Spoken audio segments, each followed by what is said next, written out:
Ayan, good morning po sa lahat. Mapagpalang umaga po. Ayan, Sis Beb, Pastora Ami, Sis Jolly, Sis Lizelle. Ayan, good morning po sa Panginoon. Sige po, atin po munang basahin ang mga Kawikaan, chapter 13. Ayan po ang ating topic ngayon. Although today is March 14, so na-topic na po natin ang Proverbs 14, kaya sundan na po natin yung topic nung nakaraan na 12. Amen. Verse 1. Ang anak na may unaway nakikinig sa kanyang ama, ngunit walang halaga sa palalo ang paalala sa kanya. Natatamo ng mabuti ang bunga ng kanyang kabaitan, ngunit ang ninanasa ng masama ay puro karahasan. Ang maingat magsalita ay nag-iingat ng kanyang buhay, ngunit ang taong madaldal ay nasasadlak sa kapahamakan. Ang tamad ay nangangarap ngunit hindi natutupad, ang hangarin ng masikap ay laging nagaganap. 5. Ang taong matuwid ay namumuhi sa kasinungalingan, ngunit ang salita ng masama ay nakakahiyang pakinggan. Ang mabuti iniingatan ng kanyang katwiran, ngunit ang masama'y pinapahamak ng likong pamumuhay. May taong nagkukunwang mayaman, subalit wala naman, ngunit ang iba'y nag-aayos mahirap, bagaman sila ay mayaman. Ang yaman ng isang tao ay pantubos sa kanyang buhay, ngunit sa isang mahirap ito ay hindi nakababahala. Ang matuwid ay tulad ng maningning na ilaw, ngunit ang masama ay lamparang namamatay. Ang kapalaluan ay nagbubunga ng kaguluhan, ngunit ang pakikinig sa payo ay nagbabadya ng karunungan. Ang kayamanang tinamo sa daya ay madaling nawawala, ngunit ang kayamanang pinaghirapan ay pinagpapala. Ang matagal na paghihintay ay nagpapahina ng kalooban, ngunit ang pangarap na natupad ay may dulot na kasiyahan. 13. Ang nagwawalang bahala sa payo ay hahantong sa sariling kapahamakan, ngunit ang nagpapahalaga sa utos ay gagantimpalaan. Ang mga turo ng matalino ay bukal ng buhay. Ito ay maglalayo sa bitag ng kamatayan. Ang katalinuhan ay umaani ng paggalang, ngunit ang kataksilan ay naghahatid sa kapahamakan. Ang katalinuhan ng isang tao ay nakikita sa kanyang gawa, sa kilos ay nakikilala ang taong walang unawa. Ang masamang tagapagbalita ay lumilikha ng kaguluhan, ngunit ang mabuting tagapamagitan ay lumulutas ng alitan. Verse 18. Kahihiyan ang kasasadlakan ng hindi nakikinig sa saway, ngunit ang tumatanggap ng payo ay mag-aani ng karangalan. Ang pangarap na natupad ay may dulot na ligaya, ngunit ayaw iwan ng masama ang kasamaan niya. Ang nakikisama sa may unawa ay magiging matalino, ngunit ang kasama ng mangmang ay masusuong sa gulo. 21. Ang hinaharap ng masama ay kahirapan sa buhay, ngunit sagana ang pagpapalang sa matuwid ay naghihintay. 22. Ang matuwid ay nagiiwan ng pamana hanggang sa kaapu-apuhan, at sa matuwid na uuwi ang naipon niyang kasalanan ng isang makasalanan. Ang bukid ng mahihirap ay pangakong kasaganaan, ngunit ito'y nasasayang dahil sa kawalan ng katarungan. 24. Mapagmahal na magulang, anak ay dinidisiplina, anak na di napapalo, hindi mahal ng magulang. Last verse, 25. Ang matuwid ay sagana sa lahat ng kailangan, ngunit ang masama ay palagi namang nagkukulang. Let's pray. Let's pray po. Hallelujah, Lord Jesus. Hallelujah, Lord, hallelujah. Maraming salamat po, Panginoon, sa umagang ito. Muli na ipinagkaloob mo sa amin, Lord God, na kami ay magkasama-sama, Panginoon, upang muli ikaw ay mapapurihan, maparangalan, mapasalamatan ng tanging pangalan mo, Panginoon, na pinakamakapangyarihan sa lahat na may gawa ng langit at lupa. Patuloy mo po kami gabayan, Panginoon, sa umagang ito, Lord God.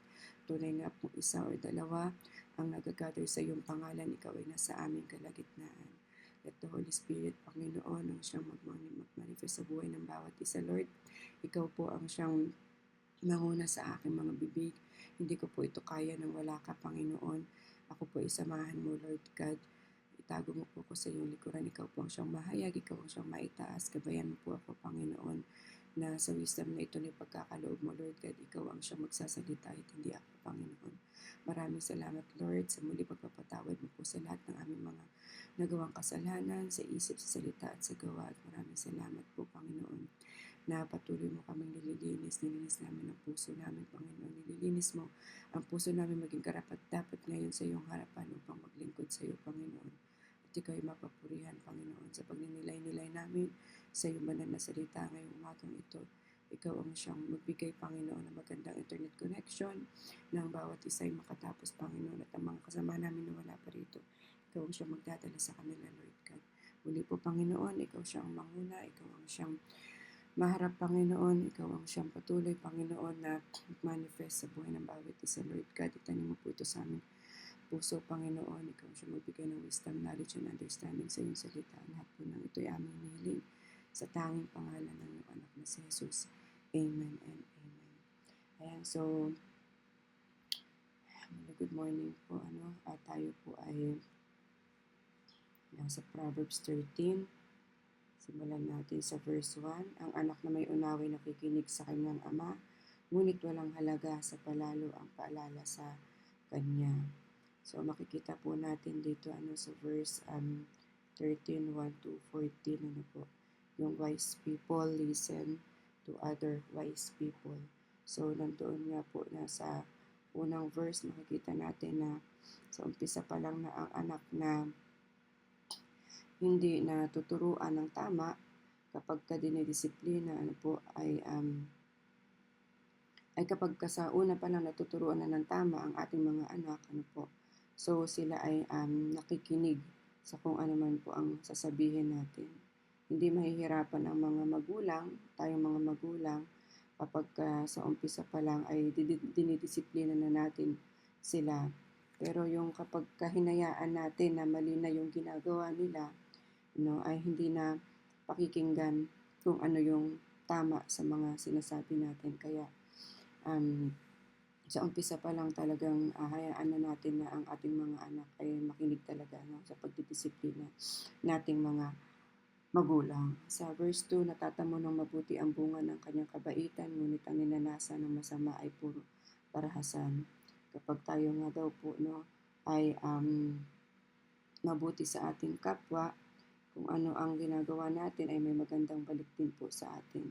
So sabi nga, kung ano ang tinanim, siya nga anihin. Magtanim tayo ng kasamaan, kasamaan din ang ating aanihin. Magtanim tayo ng kabutihan, kabutihan din ang aanihin natin. So kaguluhan po ang naidudulot ng hindi magandang ginagawa sa ating kapwa. So sa verse 3, ang maingat magsalita ay nag-iingat ng kanyang buhay, ngunit ang taong madaldal ay nasasadlak sa kapahamakan. So dito nga po makikita natin muli yung sa kapangyarihan ng dila natin, ng bibig, kung paano tayo magsalita sa ating kapwa. So let's watch our words para hindi tayo mapahamak kung ano man yung lumalabas sa mga bibig natin. Tignan o isipin natin mabuti kung makakabuti po ito or makakasama sa atin. So be careful tayo sa mga binibitawan nating salita, dahil sabi nga, yung mga nagko-control doon sa kanilang mga bibig or labi sa mga bibitawang salita, yun yung magbibigay sa atin ng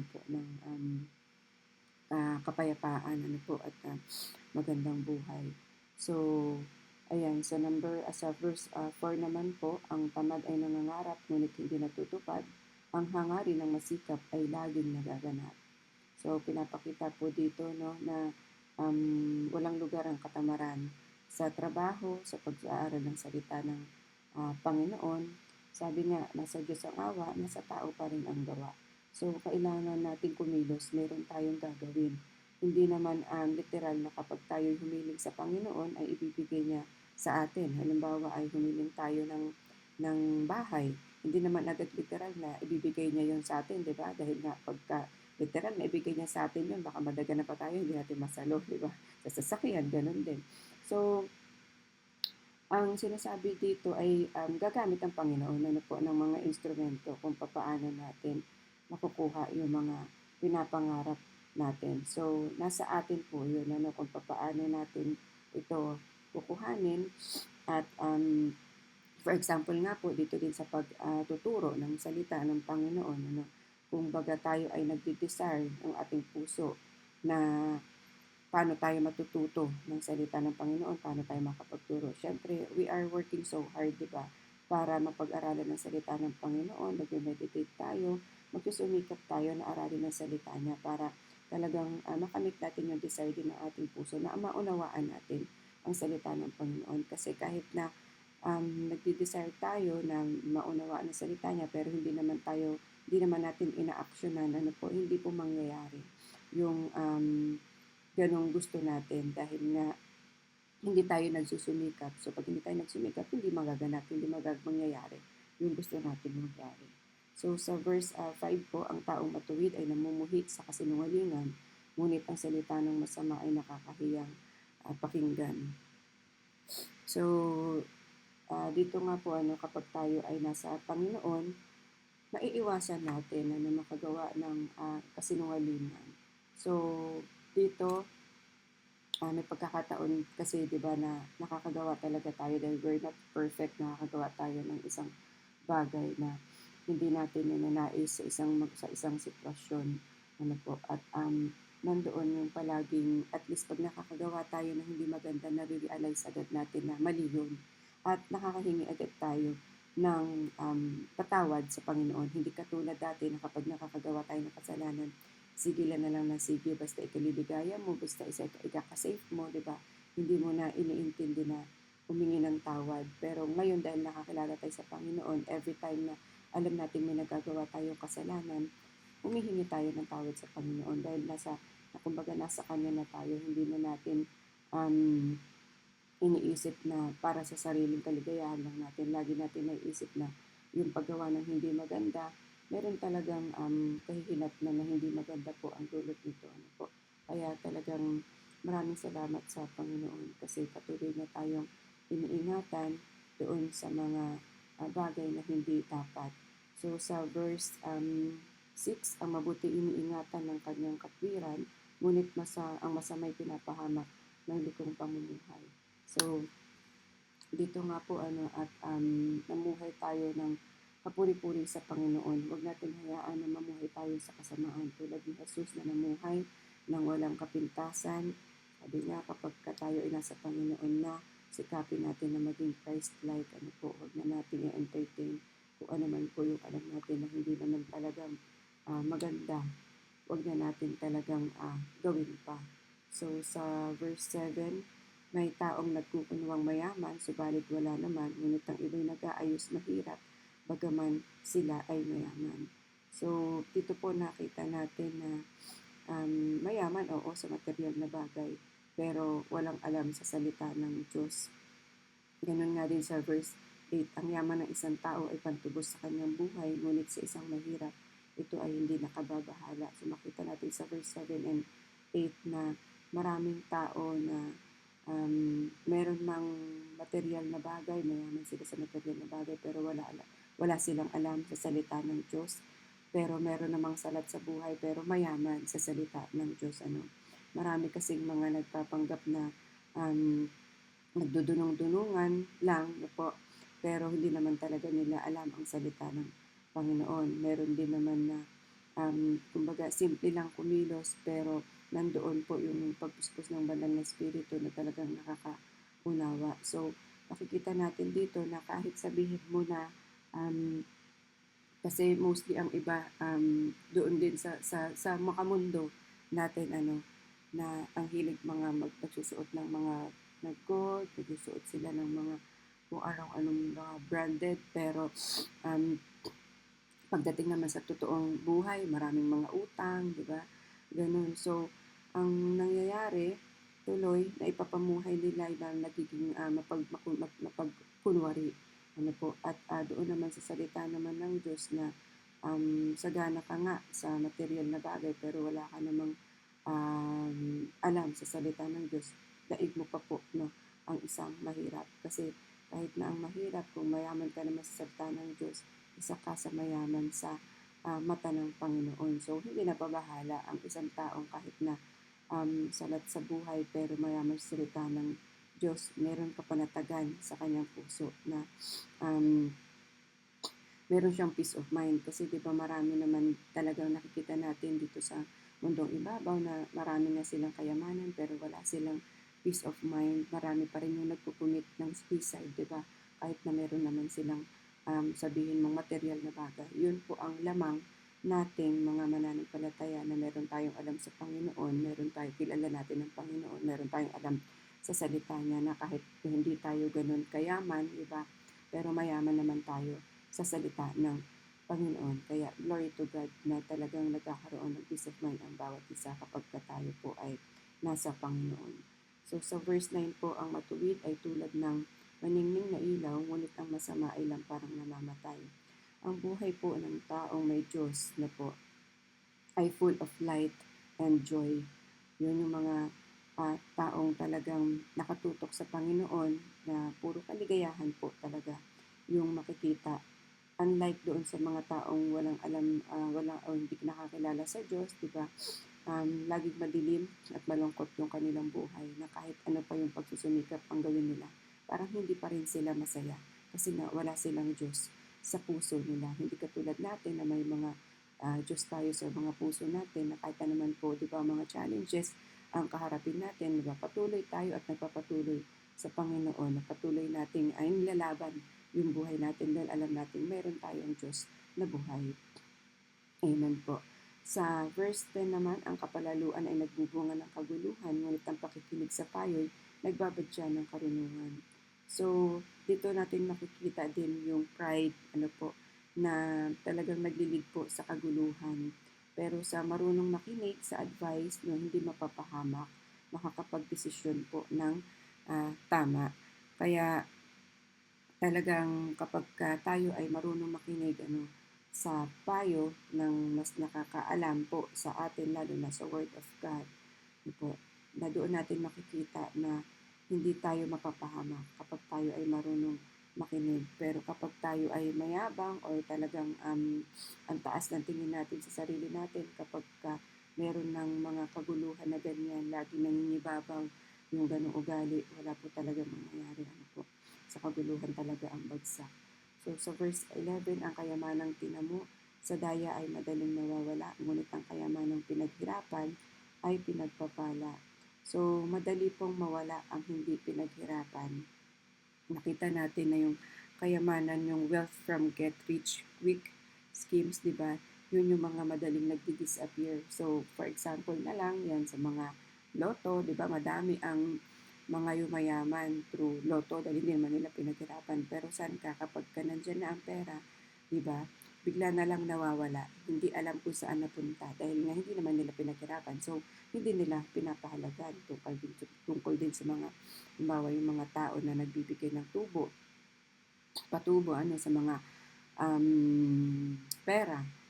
So, akala nila kumikita sila ng malaki, pero sa atin kasi, 'di ba, hindi naman mahalaga kung magkano yung kinikita mo, ang mahalaga kung magkano yung nasa-save mo, kung magkano yung napupuntahan ng pinaghirapan mo. So, dito kung talagang hindi mo naman pinaghihirapan, madali din talagang mawala sa atin kasi kapag kadugo at pawis talaga, puyat, 'di ba? Hindi talaga basta-basta na gagastusin. Kumbaga, dahil alam mo nga pinaghihirapan mo, 'di ba? Pahahalagahan mo siya.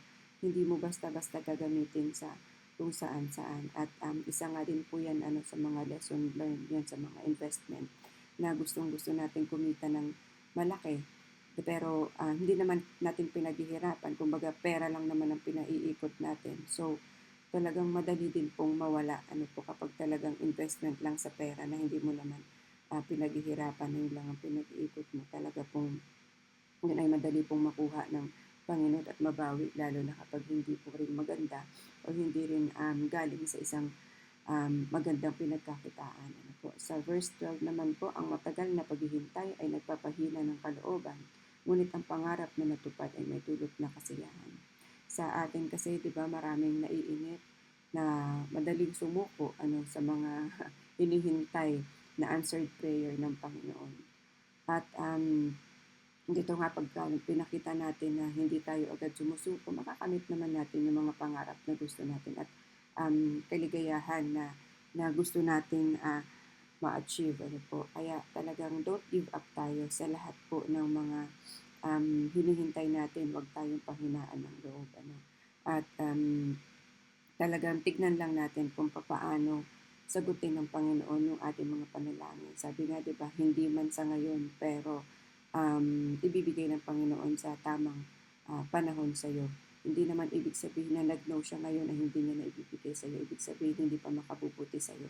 Kaya hindi niya pa ibinibigay. Kaya talagang matuto tayong maghintay sa kung ano man pong nais ng ating buhay, sa ating buhay. Pero yun nga, natutupad lang din yun dahil tayo ay umaaksyon at hindi tayo gumigive up, na nandoon yung faith and trust natin sa Panginoon na hindi niya tayo iiwanan. So sa verse 13 nga po, ang nagwawalang bahala sa payo ay hahantong sa sariling kapahamakan, ngunit ang nagpapahalaga sa utos ay gagantimpalaan. So makikita din po natin yun sa verse 10, na yun din po ang sinasabi na kapag hindi tayo marunong makinig sa payo, ay kapapahamak po natin. So sa verse 14, ang mga turo ng matalino ay bukal ng buhay. Ito ay maglalayo sa bitag ng kamatayan. Amen. So nakikita po natin dito na ang advice ng mga tao na may alam sa Word of God at sa pagsunod natin sa Panginoon ay magkakaroon po tayo ng buhay na walang hanggan.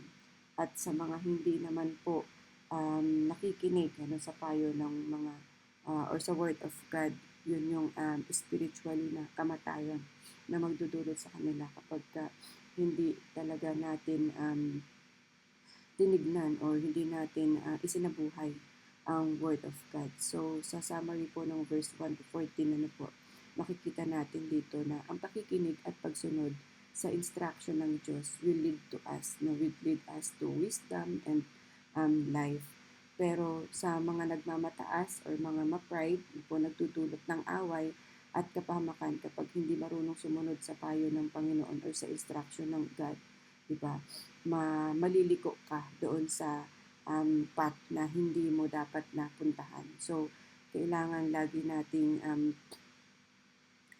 nating piliin na maglingkod sa Panginoon at lagi nating piliin na hindi natin i-reject yung instruction ng Panginoon kasi yung mga taong nagre-reject ng instruction or advice ng Panginoon, feeling kasi nila talagang kaya na nila in their own strength, so yun yung mga ma-pride na tao, kaya masyado silang self-centered, kaya napapahamak.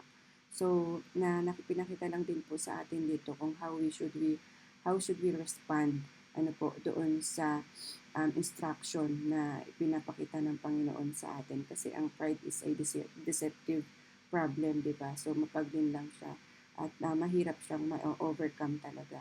So paano ba natin susundin yung instruction ng Panginoon at kung paano ba tayo magre-respond kapag kinokorek tayo ng Panginoon? Open ba tayo sa lahat ng learnings and sa mga advice na ibibigay ng Panginoon sa atin? At sa answer naman natin kung ano yung magiging sagot natin dito, malalaman natin kung yung path ba na nilalakaran natin is yung path in humility and wisdom or yung path of pride and destructive behavior. Yan. So, dito pa lang po sa verse 1 to 14, pinapaalalahanan na po tayo ng Panginoon kung paano po tayo mag-respond, kung paano po tayo mag-follow ng instruction, at kung paano po tayo mag-take ng advice niya. Kung yun daw po magiging sagot natin, ayan, mag-self-check po tayo na kung ano yung magiging sagot natin doon. Nasa daan ba tayo ng mapagkumbaba, path of humility and wisdom, or path of pride, or destructive behavior. Ayan, glory to God po sa wisdom ng Panginoon. So sa verse 14 naman po tayo hanggang verse 25. A wise person chooses wise friends, and loving parents are careful to discipline their children. So makikita po natin dito sa verse 15, ang katalinuhan ay umaani ng paggalang, ngunit ang kataksilan ay naghahatid sa kapahamakan. So, ano ko dito, nung ako yung nag-meditate, naisip ko dito si Pastora Ami. Yung kwento niya dati na kapag, halimbawa, lumalakad siya doon sa isang lugar, di ba, na nandoon yung pagre-respect ng tao kapag alam na isa kang pastora. At nandoon din po yung respect ng mga tao kapag ikaw ay may alam sa Word of God.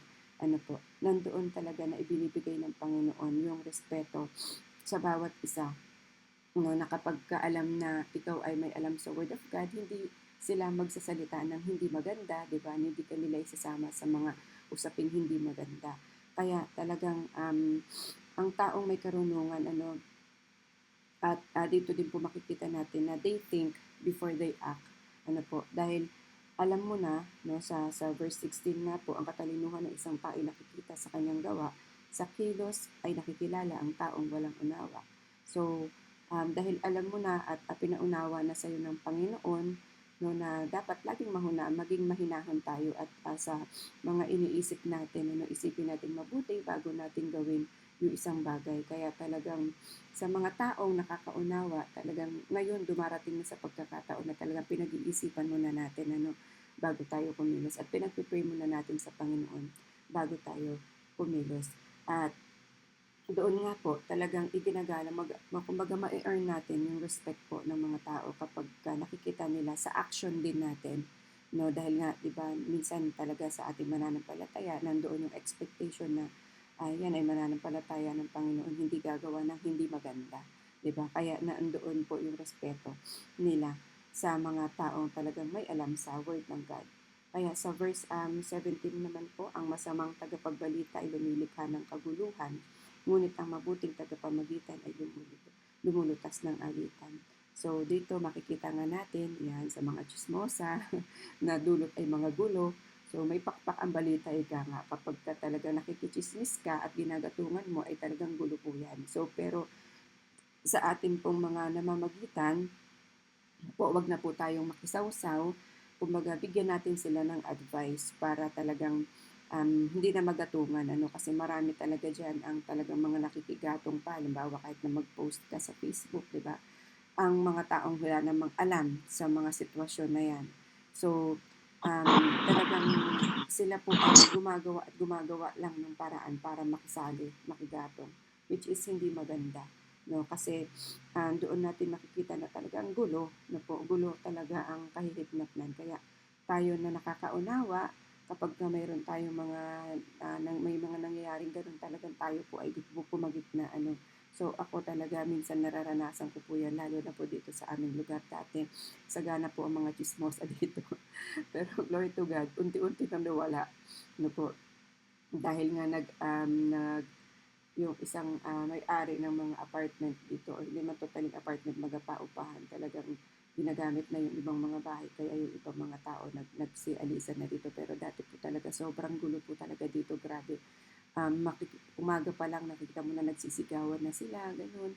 Tapos, o kaya umaga pa lang nag-uumpukan na sila. So, ganun, yung mga taong walang alam sa Panginoon talaga, parang nagiging almusal na nila yung pagchichismisan. Kaya talagang glory to God kasi talagang binigyan ng Panginoon ng kapayapaan yung lugar namin na wala nang makikita ngayon na ganun dito, na talagang yung mga kapitbahay ko na isasama na namin dito sa gawain para sa Panginoon. Kaya glory to God. Yung pinaka number one na chismosa dati dito, kasama na po namin sa gawain sa Panginoon. Kaya maraming salamat sa Panginoon sa pagkilos po niya.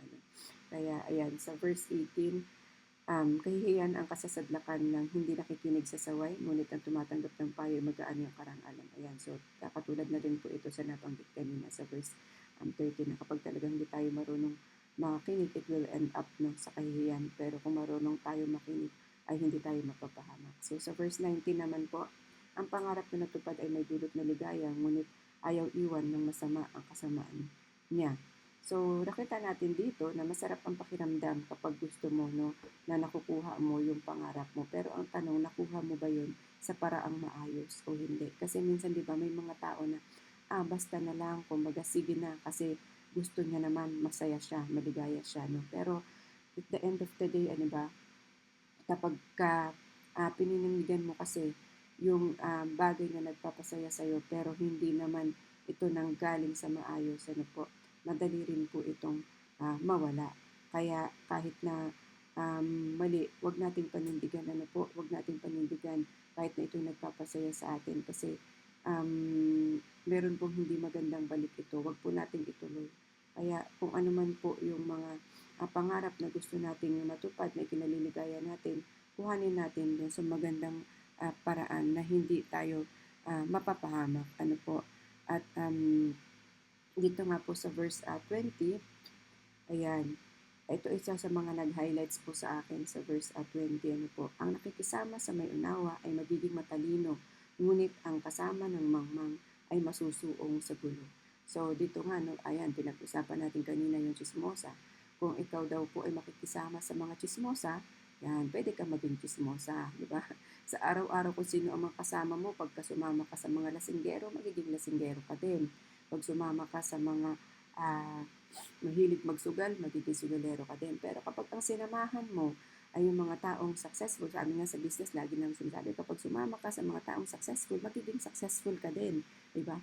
Pero dito sa atin, kapag sumama ka sa mga taong may alam sa Diyos, diba, mag-grow ka din, magkakaroon ka din ng alam sa Diyos. Kumbaga, nasa iyo kung paano ka mag-evaluate doon sa mga circle of friends mo. Tignan mo yung mga nandito na tayo sa evaluation of circle of friends, kung ang mga kasama mo ba ay may magandang impluensya sa'yo. Kumbaga, nandoon ka ba na nag-i-spend ka ba ng time with the right people, di ba? Tulad sa atin, di ba? Sa umaga pa lang, ito na yung ginagawa natin, Word of God. Mamayang 10 o'clock, meron ulit Word of God. 9:30, di ba? Mamayang gabi, meron ulit Word of God. So, kung pag-i-evaluate natin, nasa maganda tayong mga tao na kinabibilangan. Ano po?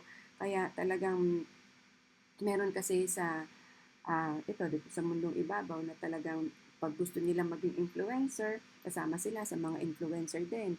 Pag gusto maging vlogger, kasama sila sa mga vlogger din. Pero pakikita natin dito na ang pagiging influencer mo ba is for the glory of God. Diba? So, pagiging vlogger mo ba is for the glory of God? Kasi marami talaga yung worldly, no, na ini-aim ang mga tao, pero hindi nakikita kung para ba ito sa ikapupuri sa Panginoon. Kaya yan, dito sa verse 20, makikita natin talaga na kung paano tayo mismo rin sa sarili natin, evaluate natin yung circle of friends natin. Alam niyo po, sa totoo lang, nung ako po ay talagang nag-grow, no, sa Panginoon, talagang nabawasan po yung aking mga kaibigan sinasamahan. Kasi 'di ba, meron tayong mga kaibigan na feeling nila nawi-weirduhan sila kapag ka nagbibigay ka or nag-share ka ng salita ng Panginoon. Pero sabi ko nga, paninindigan natin kung ano yung meron tayo, patatayuan natin kung ano yung meron tayo. Kaya talaga pong nabawasan ang mga kaibigan ko at nagsisimula naman ako magkaroon ng mga kaibigan dito sa atin sa ganito sa online spiritual mentoring, sa ating mga Bible study.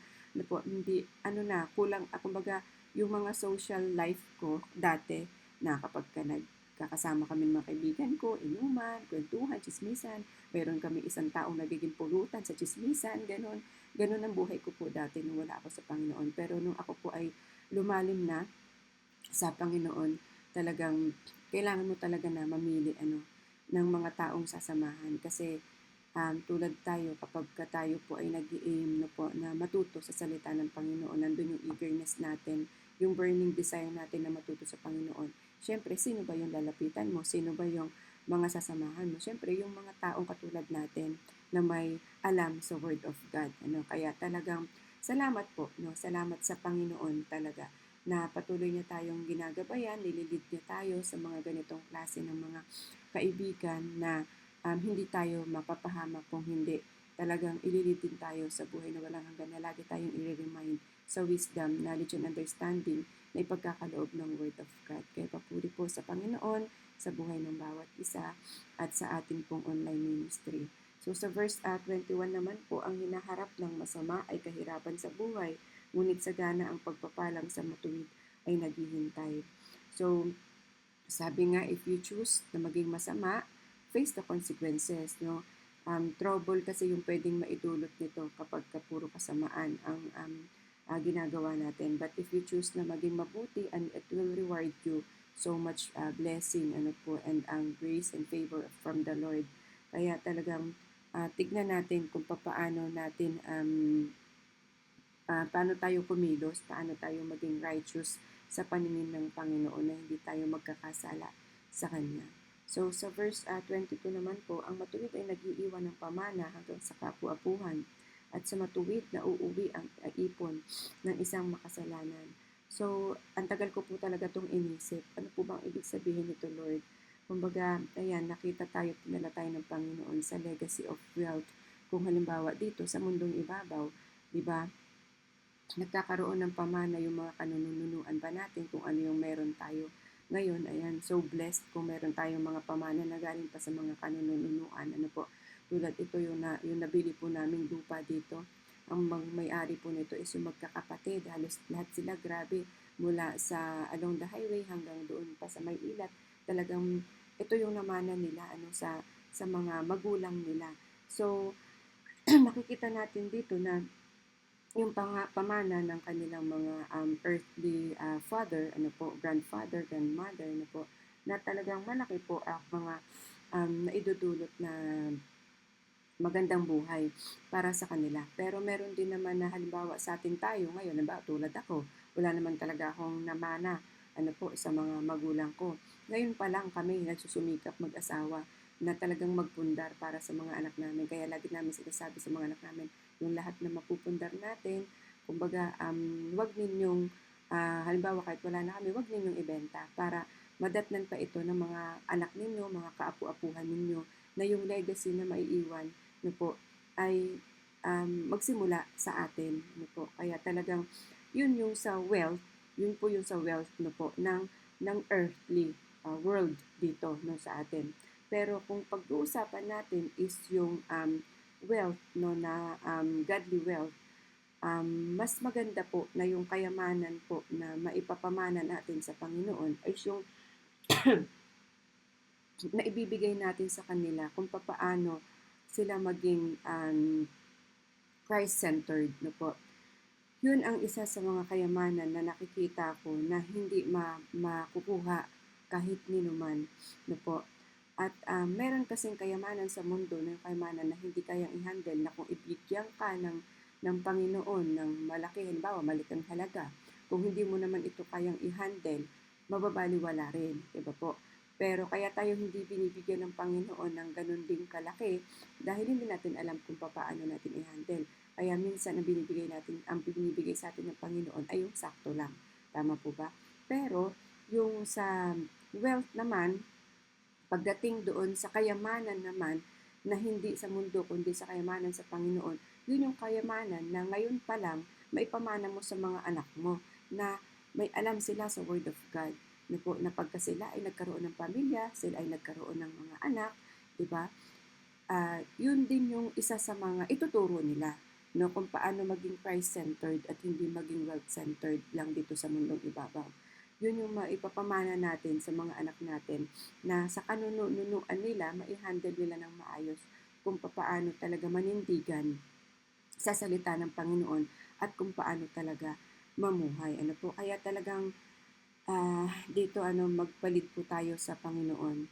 Let's ask God na ma-increase yung capacity natin, kung paano natin i-handle yung wealth na meron tayo dito sa mundo, at kung paano natin din i-handle yung wealth na ibinigay ng Panginoon sa atin through His Word, na kung paano po natin talaga malakaran, mapanindigan ang salita ng Panginoon, kaya talagang lagi natin hingin sa Panginoon kung paano niya tayo i-lead dito sa mundong ibabaw at the same time doon sa word niya na ipinagkaloob niya sa atin. So, para makaiwas tayo doon sa mga kasalanan na nagagawa natin. So, verse 23, ang bukid ng mahihirap may pangakong kasaganaan, ngunit ito'y nasasayang dahil sa kawalan ng katarungan. So, sabi nga, if you cannot handle it wisely, mababaliwala lang. So, kasaganahan na meron na, pero hindi mo mahawakan ng maayos, pwede pa rin mawala. Kaya talagang, yun nga po ang sabi nga dito, at ay nalilid tayo ng banal na espiritu na talagang i-ask natin lagi sa Panginoon kung paano niya tayo ililid at ma-handle ng maayos. Kung ano yung pinagkatiwala na kasaganaan ng Panginoon sa atin,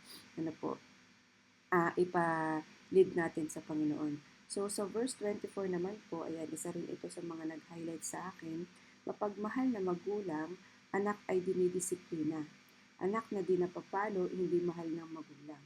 So, dito po nakikita natin na dati sa mga panahon ng mga magulang natin o mga apo, mga lolo-lola natin, 'di ba? Meron talagang pagkakataon na talagang pinapalo, no, meron talagang napapalo.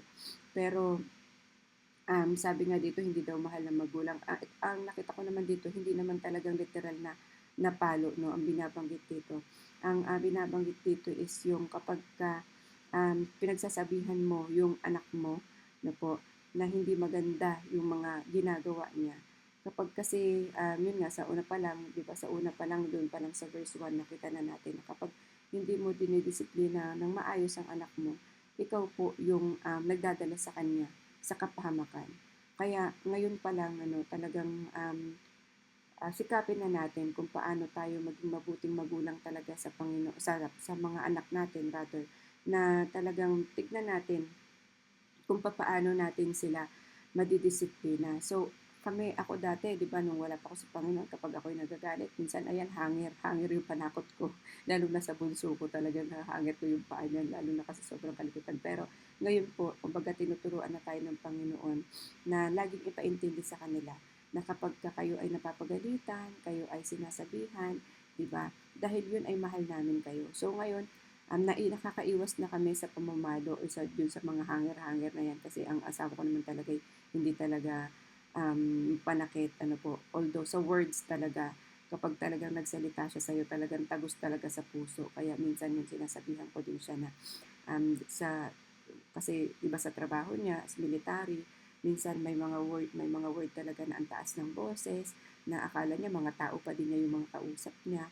Talaga minsan sinasabihan ko siya hinay-hinay lang kasi yung mga anak mo ang kasama mo, yung mga anak mo ang sinasabihan mo, hindi yung mga tao mo, parang ganun. Kaya talagang ngayon, para maiwasan sila na masaktan, yun, face the wall na lang yung mga consequences kapag ka nakakagawa ng hindi maganda. Pero kapag nga nasasalitaan sila ng hindi maganda, nandun pa rin talaga na kailangan mo pa rin ipaliwanag sa kanila kung bakit mo sila pinapagalitan. Kasi ngayon po nowadays, may mga kabataan po talaga na nagtatanim sila ng galit, no?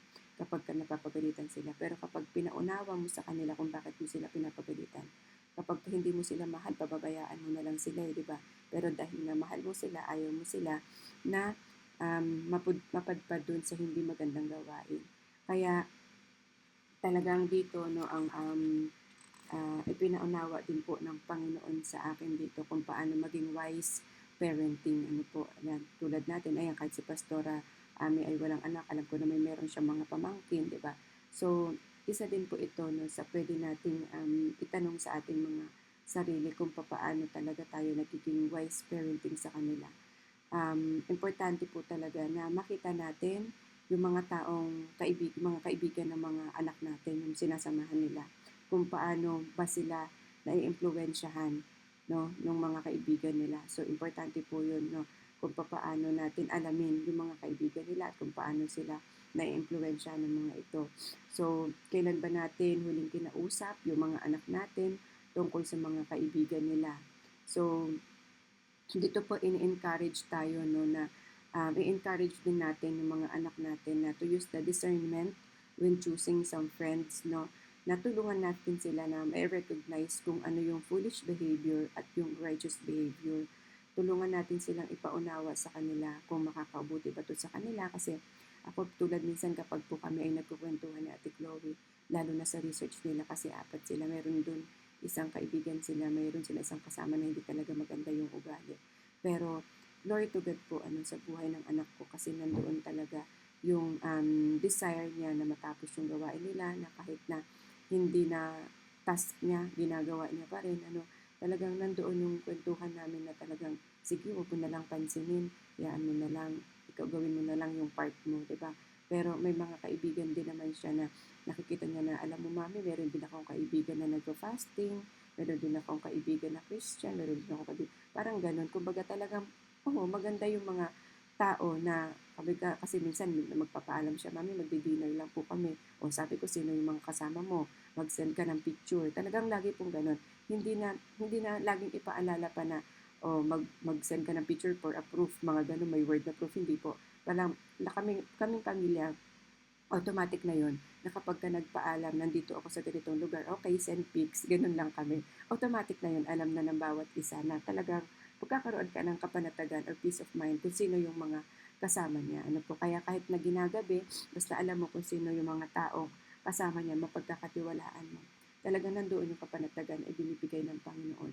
So, pangalawa, yung goal of living at loving discipline is to guide our child's heart to Christ. Yun nga ang sabi ko kanina, maging goal po natin yung pagmamahal natin sa kanila is ma-guide natin sila, ma-guide natin yung puso nila kay Christ, ano, not just to manage their behavior, kundi how to manage yung relasyon nila sa Panginoon. Kasi sabi ko nga kapag may relasyon sila sa Panginoon, hindi ka mag-worry kung ano yung gagawin nila. Kahit na hindi mo sila nakikita, 'di ba? Kahit na sa isang lugar sila, alam nilang mamili ng tama at mali. Na po, yun ang pinaka-importante na kapag ka bata pa lang is yung puso nila ay nadala mo na sa Panginoon. Kaya talagang dito tinuturuan po tayo ng Panginoon kung paano tayo mag-reflect. Ano po, no, kagabi po nung talagang ginagawa ko to, talagang nagpapasalamat ako sa Panginoon kasi nandun yung reflection kung paano mag-reflect on our own parenting style. No po, at talagang i-ask natin sa God yung wisdom, no po, and yung insight na kung paano natin sila i-correct, no? At after all, kasi God has entrusted our children to our care, di ba? Parang ipinahiram lang naman na sa atin ng Panginoon yung mga anak natin, kaya i-treat natin sila as a gift from Him. Kaya talagang wag nating hayaan na mawala sila sa alignment ng Panginoon, o wag nating hayaan na yung purpose ng buhay nila is ganun na lang. Kaya minsan talaga ako lagi kong pinaparealize talaga kay Ate Chloe, kasi si Ate Chloe po lagi talaga pa yung nakakausap ko dahil nga si Clyde ay medyo bata pa, pero si Clyde naman kahit pa paano nakakaintindi na rin siya ng Word of God dahil nga nasa Christian school siya. Kaya talagang lagi ko lang din sinasabi sa kanila na lagi mong isipin na kung ang gagawin mo ba ay nakakalugod ba sa Panginoon o hindi. Kumbaga, yung purpose ng buhay mo is to serve God, hindi lang yung maka-achieve ka ng mga medals, hindi lang yung maka-achieve ka na maging successful ka.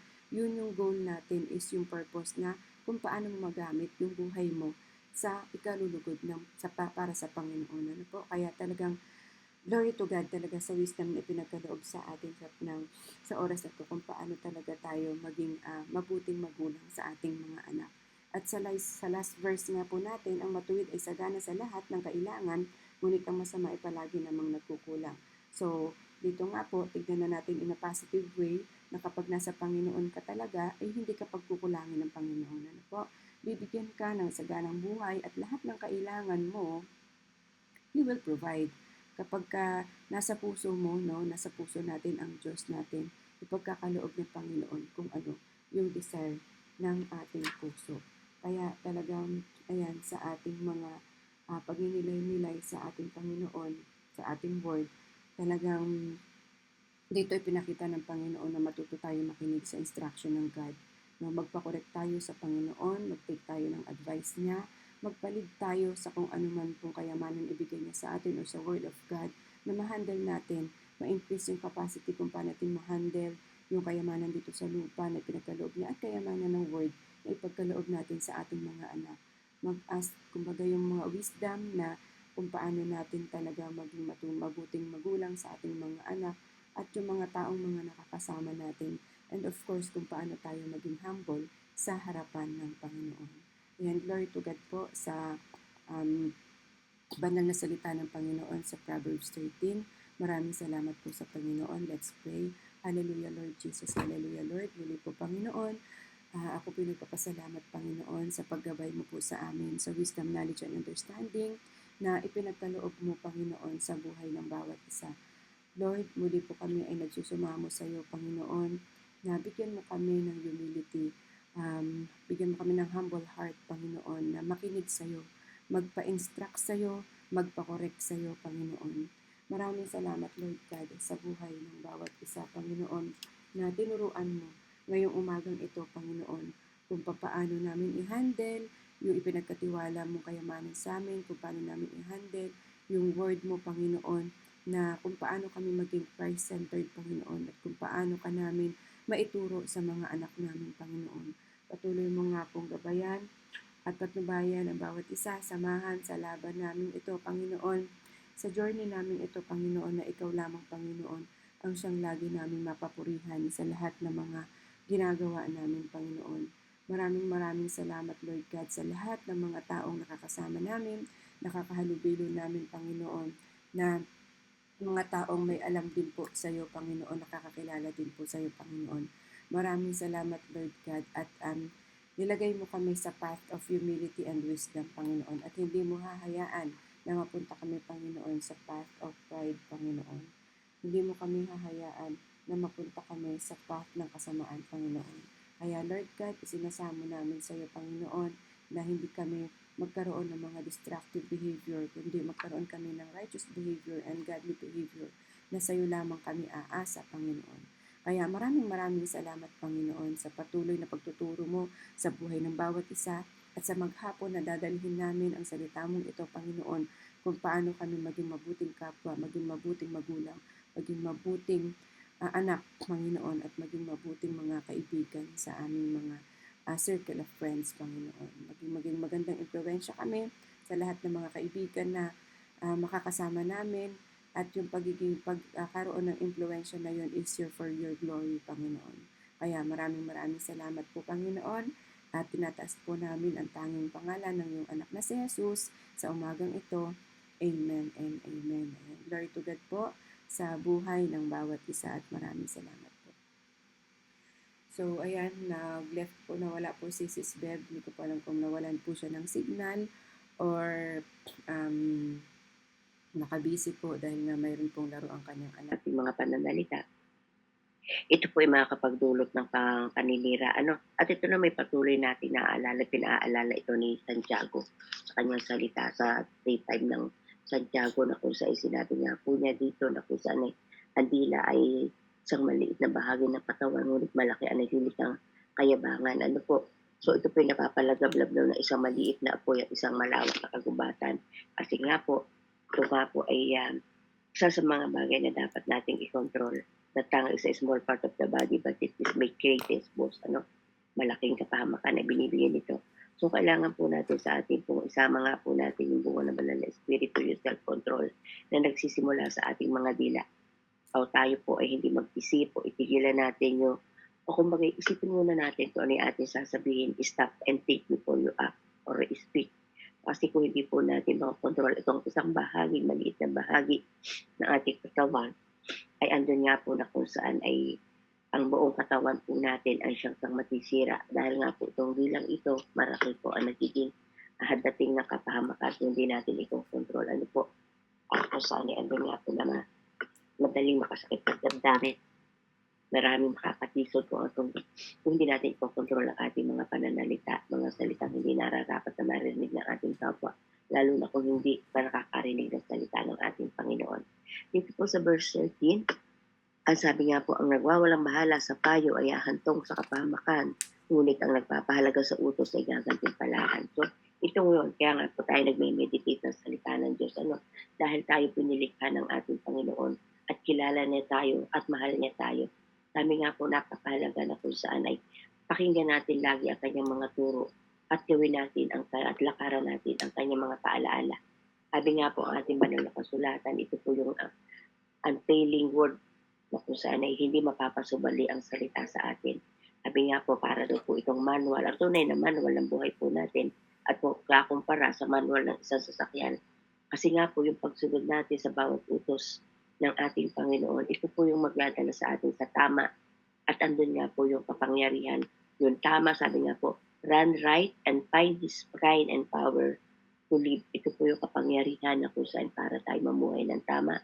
Kung paano tayo kinikha ng ating Panginoon, kung paano kilala niya tayo at kung paano niya tayo mahal. Kaya nga sabi nga po, isang manual na isang sasakyan na kung saan ito po yung po nakikita ng mga dito na makikita ng mga mekaniko kung paano minanufacture ang isang sasakyan. Dahil nga po, tayo din po, itong ating manual of life, itong Bible na pinag-uusapan natin, ginagamit natin, nililini natin, minemeditate natin. Sabi nga po, kung hindi natin, if we ignore this manual of life na kagaya ng i-ignore natin ng manual ng isang sasakyan, magkakaroon daw po tayo ng breakdown, accident, and failure. Magkakaroon tayo ng isang bagay na pagtabi ko kung hindi natin paglilimi at pag-aaralang mabuti ang manual ng buhay natin. Walang iba kundi ang ating banal na kasulatan. Ano po? At dito po sa last verse, isang bagay na nakita po natin dito na kung sa'yo, i-share ko ito po sa verse 24. Ano po? Ito po yung kung paano natin na bilang isang magulang na kung saan ay sabi nga po, ang mapagmahal na magulang ay dapat magpapurusa sa anak, pagkat ang supling na minamahal ay dapat ituwid ng landas. Sa akin nga pong karanasan, 10 years ko inalagaan yung aking mga pamangkin. Isang 2 years old at isang 8 months old nang iwan ng magulang niya. Ano po? Pero no sila nga po ay lumalaki na na kung saan makikita po natin na kung saan ay sila po ay nagkakaroon na ng sarili nilang hanggang 10 years old, ay andun nga po na kung saan ay makita mo natin it is not easy for a loving parent to discipline a child. Ano po? Hindi po madali sa isang magulang na kung saan disiplinahin ang kanyang anak. Pero ito po ay napakahalaga talaga. At ang pinakadakilang responsibilidad na ibinigay ng Diyos sa mga bilang isa sa mga magulang ay to nurture and guidance of their children. Ano po? Yung andun nga na pagyamanin natin at andun nga po yung paano natin i-upbringing yung didisiplinahin habang sila po ay lumalaki. Ano po, sabi nga po, ang tayo po bilang isang magulang, ang unang guro sa tahanan pa lang ay doon na tayo ang nagiging guro ng mga anak. Lack of discipline puts parents' love in question because of its own lack of concern. So ayun po, yung pagdisiplina sa mga bata habang sila yung malaki, ano po, ay isang bagay na po sa napakalaki disiplina o isang responsibilidad ng isang magulang. Kasi ito po yung kung hindi natin nga po didisiplinahin sa habang bata, ang mga bata, kaya nga sabi nga po sa Proverbs 6:22 ba yun o 22:6 na kung saan ay train a child on the way they should go. Ano po? Na kung saan ay para sa kanila paglaki hindi nila ito malimutan. Ngayon din po, disciplined children in averts long-range disaster. Without correction, kung wala tayong pagtutuwid, lalaki ang mga bata na walang malinaw na pangunawa sa right, sa tama at mali, na kung saan yung kanilang direction sa buhay po nila. Kaya napakahalaga po sa isang magulang na kung saan ay disiplinahin ang mga bata habang bata pa. Sabi po, don't be afraid to discipline your children. Huwag po tayo matakot na disiplinahin ang mga bata. Although yun nga po na kung sa bawal nga po sa ating batas na manakit, but it is an act of love kung sa ating pagdisiplina. Isang pagmamahal sa tamang pagdisiplina sa mga bata habang sila bata pa. Ano po? Remember, however, that your effort cannot make your children wise. They can only encourage your children to seek God's wisdom above all else. So, kailangan po natin ang gabay din po ng salita ng ating Panginoon kung paano natin didisiplinahin ang mga batang nagsisilaki. Ano po? Yung prayer natin, yung guidance natin, nakasama yung guidance ng Banal na Espiritu para mapalaki ng maayos, tama, yung nurturing the children, para po sila ay mapaglaki ng tama. Ano po, yung pagyamanin natin, how to discipline the children. Ano po, gaya nga po ninyo, si Annalyn, Ma'am Annalyn ay andun nga po na kung saan sa kanyang, yung edad na yun na talagang yung nurturing ng mga bata sa mga anak, yung ganung edad ay talagang kailangan ang paano palalaki ng mga bata sa ganung mga edad. At ayun nga po, nakikita naman natin na mayroong resulta na tayo nakikita. Dahil nakikita natin yung kanilang mga Bible study, kanilang church sa pag-Sunday sa mga bata, ay ando na nga po, makikita na nga natin na nakaka-assist po ang mga bata sa kaya yun po, patuloy na ito po yung nakita ko sa 3 verses na ito, na kung saan na yung atin pong tunay na pagsama, pagbabay, yung ating dila, at yung ating po na kung saan ay yung manual ng buhay natin, yung Bible na patuloy natin limiin, at yung ito po yung mga kung saan paano natin pinonurture at i-discipline ang mga bata habang sila'y lumalaki. So, purihin po ang ating Panginoon sa kanyang mga salita. At salamat sa buhay ni Ma'am Annalyn. Ayan po, God